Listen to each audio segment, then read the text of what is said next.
प्रणाम। हम श्रुति मिश्रा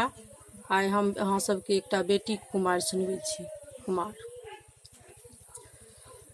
पर्वत मेघ गरजी गेल बाबा पाटन भेल इजोत यो पर्वत मेघ गरजी गेल बाबा पाटन भेल इजोत यो लक्ष्मी सिया बेटी कुमारी है बाबा 9 लाख मंगाए दहेज यो लक्ष्मी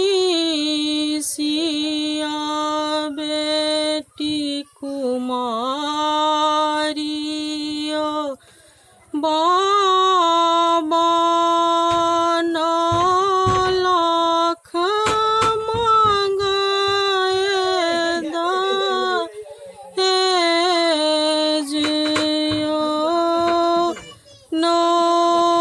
लाख शरी 9 लाख बेसरी 9 लाख मांगे धेनु गाय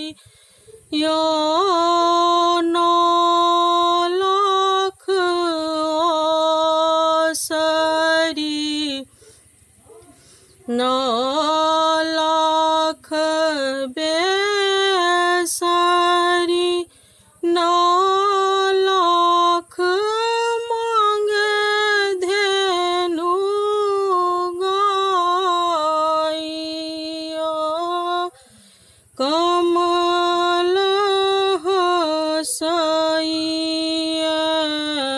पुरैन बेहुसैया सरोवर मारे हिल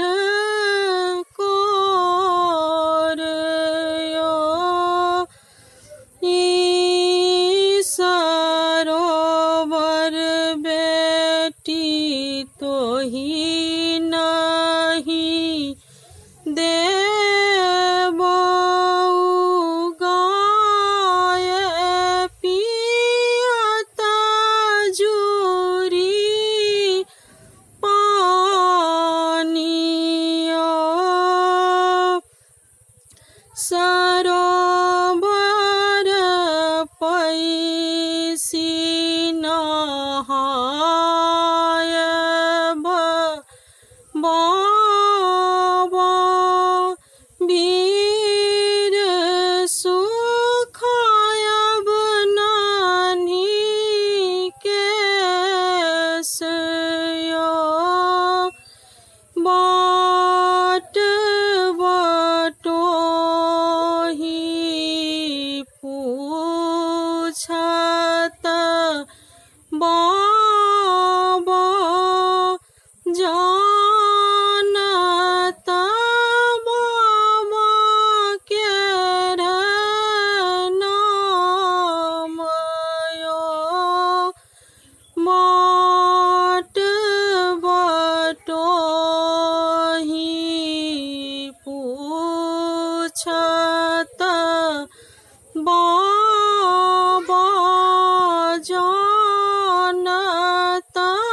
बाबा केर नाम चैनल के लाइक कमेंट सब्सक्राइब अवश्य करबै।